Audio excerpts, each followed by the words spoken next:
예, 3교시 상품에 대해서 두 번째 시간을 갖도록 하겠습니다.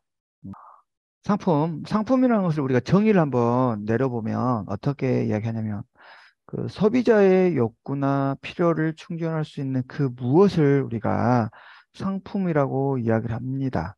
그래서 소비자, 여기서 여러분의 상품을 구매하고자 하는 소비자가 되겠죠. 그 사람들이 어떤 욕구라든가 필요에 따라서 뭔가를 구매할 거 아닙니까? 근데 그 무언가가 무엇이냐 이거죠. 근데 많은 사람들이 그 무엇이 무엇이냐라고 물어보면 대부분이 뭐라고 이야기하시냐면 물체라고 이야기하면 물체. 그죠? 예를 들어서 라면, 그렇죠? 아니면은 떡볶이, 아니면 삼겹살, 뭐 이런 것들이 이제 그다음 옷, 사무용품 이런 것들이 이제 물체를 의미하겠고요. 그다음에 이제 더 나아가서는 이제 서비스를 말하죠. 예를 들어서 숙박이라든가 미용, 그렇죠? 미용에서도 미용은 이제 서비스를 받는 거니까 미용, 그렇죠? 이런 이제 서비스 대부분이 이 두 가지를 많이 우리가 상품이라고 이야기를 많이 합니다.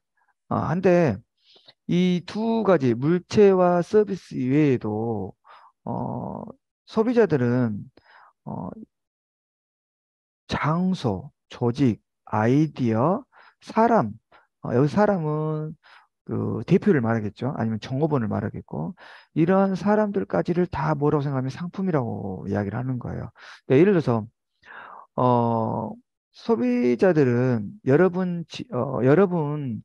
미용실에 갔을 때 미용의 서비스를 어, 상품으로만 판다는 게 아니라 거기에 있는 미용사님, 원장님 다음에 아니면은 뭐 원장님 옆에서 같이 도와주고 있는 서버에 대한 사람에 대해서도 그걸 상품이라고 생각을 해버려요.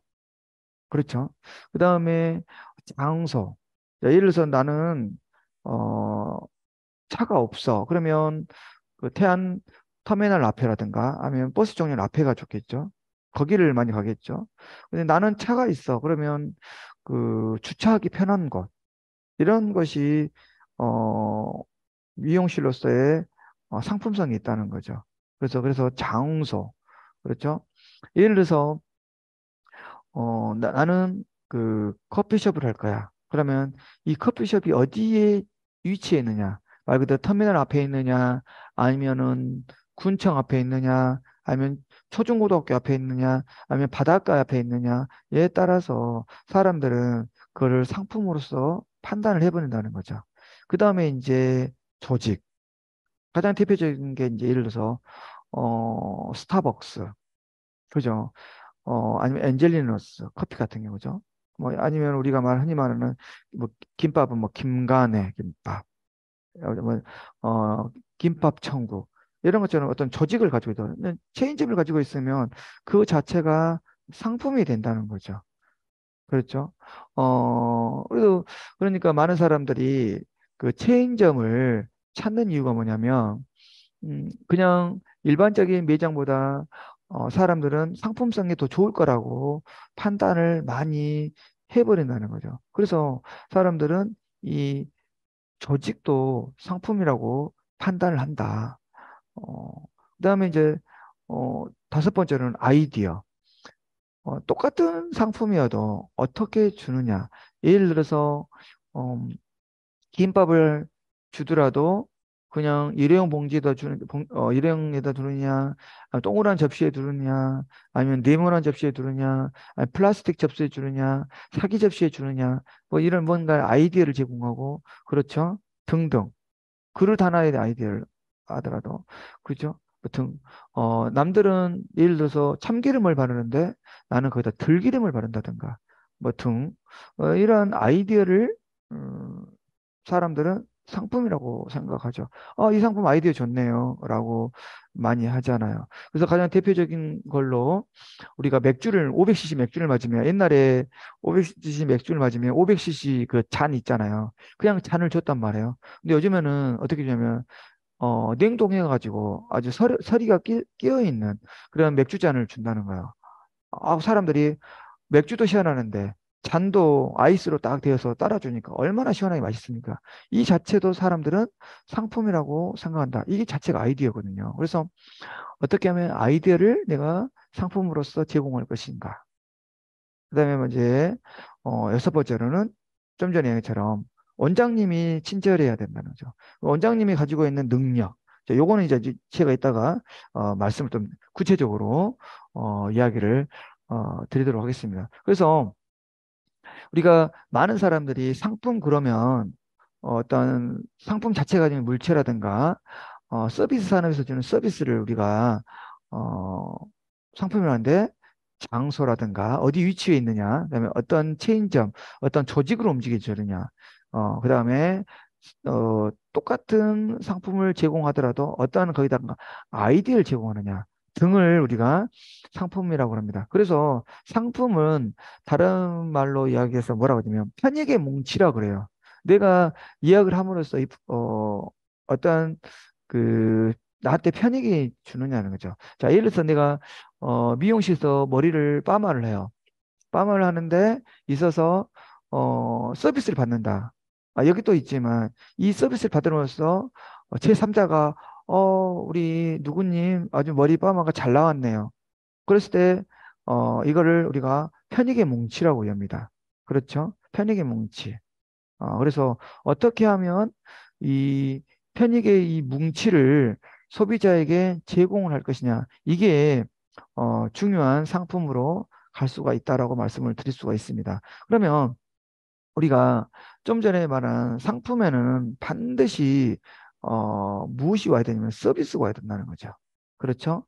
예를 들어서 우리가 음, 식당에 갔을 때 무슨 서비스를 줍니까? 식당에 가면 물을 주잖아요, 물. 서비스를 주는 거죠. 그죠? 뭐 헬프 서비스든지 셀프 서비스든지 서비스를 주는 거죠. 그러니까 식당에 갔는데 우리는 음식은 파니까 물을 안 줄 거야. 이게 서비스가 아니다는 거죠. 그렇죠? 그다음에 또 화장실 가면 뭐 있어야 돼요? 그렇죠. 화장지도 있어야 되는 거죠. 쓰레기통도 있어야 되고. 그다음에 식당 같은 좋은 곳은 치약, 칫솔도 놔둬요. 이게 서비스라는 거죠. 그렇죠. 그러니까 식당은 말 그대로 나는 음식만 팔면 되지. 이게 아니라 식당은 뭐 해야 돼요? 서비스라는 게 종업원의 옷도 깔끔해야 되고 식당 매장의 청소 상태도 잘 돼 있어야 되고 화장실도 깔끔해야 되고 화장실에 예를 들어서 칫솔도 있어야 되고 등등 이러한 서비스가 얼마나 제공이 되느냐에 따라서 사람들은 그 상품을 배가시켜 준다는 거죠. 그래서 이걸 다른 말로 뭐라고 그러냐면 프로덕트 플러스 서비스라고 해가지고 프로바이스라는 말을 많이 씁니다. 그래서 어떻게 하면 프로바이스를 혁신적으로 제공할 거냐를 많은 사람들이 고민하고 고민한다는 거죠. 그래서 어떻게 하면 유무형의 서비스를 고객에게 차별화 줄 것이고 음, 다른 경쟁 업체에 비해서 유무형의 서비스를 제공할 것이냐를 보는 거죠. 자, 예를 들어서 봅시다. 같은 미용실이에요. A 미용실, B 미용실, C 미용실 있어요. A 미용실은 파마를 아주 잘해요. B 미용실도 파마를 아주 잘합니다. C 미용실도 파마를 아주 잘해요. 하지만 A 미용실은 사람이 오면 인사도 안 해요. 왜? 바쁘니까. 우리 잘 되니까. 근데 B 미용실은 손님이 오면 인사합니다. 물 한 잔도 안 줘요. 그죠? 근데 C 미용실은 바쁜데 인사도 하고 물 한 잔도 주고 이렇습니다. 여러분이라면 어디 가겠습니까? 물 한 잔도 인사도 안 하는 곳, 물 한 잔도 안 주는 곳. 그렇죠. 그죠? 빠마는 음, 그 상황에 따라서 잘 나올 수도 있고 못 나올 수도 있어요. 상품이라는 게 그럴 수도 있거든요. 오늘의 김밥은 잘 말릴 수도 있고 안 말릴 수도 있다는 거예요. 왜? 사람이라는 것은 그 기분에 따라서 상품을 많이 판단을 한다는 거, 평가를 해본다는 거예요. 그래서 어떻게 하면 상품에다가 어, 유무형의 서비스를 잘 제공할 것이냐. 자, 유형의 서비스, 물을 한 잔 준다든가, 무형의 서비스, 어서 오세요라고 서비스를 준다든가, 이러한 것들을 우리가 프로바이스라고 이야기를 하고, 이러한 것들은 어떻게 하면 혁신적으로 할 것이냐라고 말할 수가 있는데 혁신이라는 것은 어떻게 이야기할 수 있냐면 어, 사진적 의미로서 고객의 불안과 불편을 최소화하는 겁니다. 그러면 다른 이야기로 한다 면 생산 과정에서 그러니까 흔히 말해서 어떤 상품을 생산하는 과정에서 소비자의 불안을 해소하고 소비 과정에서 불편함을 해소시키는 거예요. 자, 식당을 보세요. 식당을 올 때 식자재가 깔끔하게 정리이 돼 있고, 그죠? 그다음에 주방이 깔끔하게 정리이 돼 있고, 그래서 옛날에는 주방을 안 보이게 해놨단 말이에요. 지금 어떻습니까? 소비자들이 주방이 더러운지 깔끔한지, 그다음에 신선한 재료를 쓰고 있는지 안 쓰고 있는지, 재탕을 하고 있는지 안 하고 있는지, 그다음에 등등을 불안해하니까 요즘에는 주방이 대부분 오픈형 아닙니까? 전부 다 매장에서 어디를 보게끔 식당 안을 주방 안을 볼 수 있게끔. 그래서 소비자를 하여금 생산 과정에서의 불안감을 아주 해소시킬 수 있다는 거죠. 이게 이제 혁신적인 거예요. 다른 거 없어요. 그러면 소비 과정에서는 어쩝니까? 식당에서 소비 과정에서는 불편하잖아요. 그래서 그 불편함을 해소시키기 위해서 무조건 4인석을 만드는 게 아니라 4인석도 만들고 2인석도 만들고 1인석도 만들고 그렇죠? 때로는 다인실도 만들고 이렇게 할 수 있다는 거죠. 그렇죠? 그래서 이 소비 과정에서의 불편함을 해소시켜 줄 수 있다는 거죠. 그죠? 자, 예를 들어서 김밥집 같은 경우는요, 이렇습니다. 여러 명이 와서 먹는 경우도 많지만, 혼자 와서 먹는 경우가 많아요. 근데 덩그러니 4인 의자에 혼자 앉아서 먹는 것보다는, 그러면 사람들이 그 식당을 가기에는 좀 껄끄럽다는 거예요. 왜? 내가 혼자 갔는데 4인의 택자를 혼자 쓰고 있다. 껄끄럽습니다. 그러니까 그 매장을 잘 안 갈라 가죠. 그런데 나 혼자 간다. 그러면 그 김밥집은 1인이 먹을 수 있는 매대가 있는 거예요. 그럼 어떻습니까? 아, 내가 소비 과정에서 불편함이 없어요. 그렇기 때문에 어떻습니까? 천천히 먹고 가도 괜찮다고 생각합니다. 하지만 4인 테이블에서 혼자 먹고 있으면 내가 괜히 혼자 먹고도 미안한데 4명의 테이블을 내가 잡고 있어. 그러니까 빨리빨리 먹고 나가려고 그래요. 그러다 보니까 먹는 사람 입장에서는 소비 과정에서 불편하다는 거죠. 그래서 어떻게 하면 소비 과정에서 이 불편함을 해소시켜 줄 것이냐라는 것을 어때요? 볼 수 있는 거죠. 그래서 미용을 할 때도 자, 파마약을 할 때도 그냥 머리에서 파마약 무조건 뿌려버리는 게 아니라 뿌리기 전에 뿌리기 전에 뭡니까? 그 고객에게 그 브랜드를 보여주고 이 파마약을 뿌리겠습니다라고 사전에 공지를 하고 뿌리면 아 내가 이 파마약을 뿌리는 거고 있구나라고 알 수 있는데 예? 전혀 그런 것들을 보여주지 않는 상황에서 뭐야? 그냥 잠깐만 죄송합니다. 아, 그냥 평상시. 음이 들어와서요. 죄송합니다. 음, 그냥 어떤 약을 않고 그냥 고급진 거 씁니다라고 보여주도 않고 했을 경우에 나중에 어, 파마가 풀려버렸을 경우에 그 고객이 찾아와서 뭐라 했습니까? 안 좋은 파마약을 써서 나 파마가 풀린 것 같지 않냐라고 이야기했을 때 저는 분명히 좋은 약을 뿌렸습니다라고 말해봤자 이거는 뭐야? 언쟁만 날 수 있다. 소비자 불만만 가속될 수가 있다. 그래서 어떻게 해야 된다? 미리 어떤 것을 제공할 때 보여줘야 된다는 거죠. 보여주면서 이 생산 과정에서 불안한 거. 그래서 뿌릴 때도 이런 걸로 뿌리겠습니다라고 이렇게 먼저 뭡니까? 가는 것처럼 이야기하고요. 제가 머리를 감을 때도 마찬가지입니다. 머리를 감아주시는 원장님께서 이런 말 항상 하세요. 갑작스럽게 물이 차가워질 수도 있습니다. 뭐 뜨거우면 뜨겁다고 말씀 해 주세요. 라고 반드시 이야기하고 머리를 감겨주셔요. 얼마나 고마운지 몰라요. 그러죠. 그러면 차가워질 수도 있습니다 하면 차가워 나왔더라도 이해가 됩니다. 그런데 어때요? 아무 말 않고 해버리면 차가워 나면 짜증이 난다는 거죠. 등 여러 가지에 대한 것들이 있습니다. 그래서 항상 그래왔으니까 그래도 되는 것처럼 하는 게 아니라 항상 어떤 것들을 기법을 넣었을 때 뭔가 행위를 했을 때는 고객들의 불안과 불편을 해결할 수 있는 사전의 공지를 반드시 해 주셔야 된다는 거죠. 이게 뭐예요? 프로바이스. 어떻게 하면 물건의 서비스를 더해 줄 것이냐를 말할 수가 있습니다. 그 다음에 이제 세 번째로 우리가 그 장소. 장소는 우리가 정말로 중요하죠. 이왕이면 음식 같은 걸 먹자 골목에 들을 것인지, 그다음에 옷은 패션 테마 거리에 들을 것인지, 아니면 뭐 어떤 마을들은 공통의 마을로 들어갈 것이니 등등의 장소에 따라서 사람들이 선호할 수도 있다는 거죠. 그렇죠? 그런 것처럼 여러분들이 이 상품은 어디에 속해 있느냐, 그거를 많이 봐야죠. 아이들이 많이 있는 곳에서는 분식류를 많이 해야겠죠. 그렇죠. 분식류를 많이 해가지고 거기에 대한 어, 상품을 내야 된다는 거죠. 그래서 예를 들어서 뭐 중고등학교 앞에는 김밥집이 많다.